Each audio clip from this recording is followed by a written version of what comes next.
When we think about art institution and when we look at it,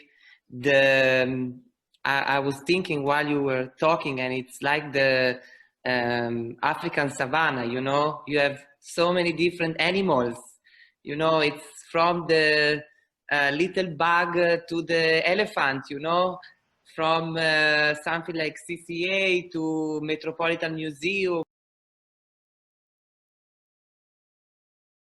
It seems to me that we need to connect people. Connection is important. Connection is important. And connection is one way to resist, to know what, to this global world where people want to unify everything under the umbrella of the market. What this time can bring to us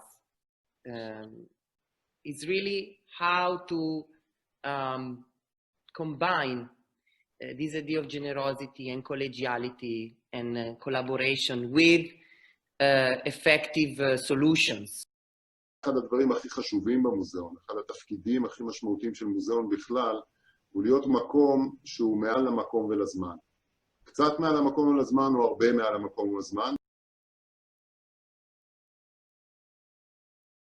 If I go to a rock concert, I love to sit among 30, 40, 50,000 people. It gives energy.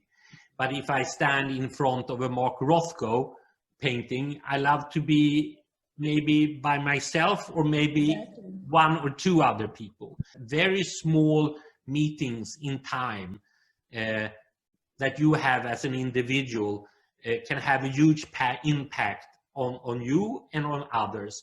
And that is not a matter of numbers. But what I think is even more challenging is you measure the importance in the amount of people. And that is totally wrong.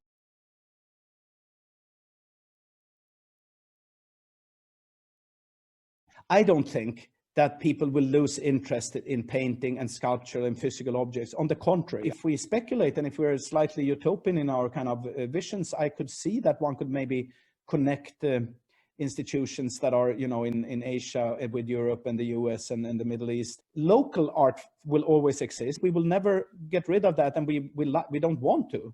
So it's almost dystopian to think that, you know, one would sit at home and look at things in a headset. I would hate that. But, you know, at the same time, maybe one can do exhibitions that take place in several places at the same time. And, you know, that the local art worlds will be connected in interesting ways. This is pure speculation.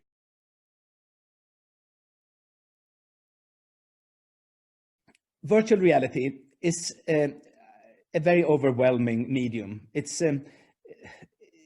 once you're in it, you forget everything else. And there are challenges. I am sure that all of them will be, you know, easier, and in a few years, those headsets will probably look like Ray-Bans or sunglasses. AR is never quite as overwhelming because it's something you see on the phone, but it can look very realistic. I have always thought of it a little bit as, you know, a democratizing possibility, that the art world, even if we all work very hard to reach big and diverse audiences, often remains a little bit niched, even at big institutions like the Pompidou or Moderna Museet or Stedelijk, etc. It can be hundreds of thousands of people or even millions. But there are other ways to kind of distribute art, and these technologies actually could be helpful. But I mean, I actually do believe that it could be what Gilbert and George always talks about as art for all. You know, it can reach other kinds of people, it can reach other kinds of audiences, totally diverse and totally global. We will be strong enough not to come back to business as usual.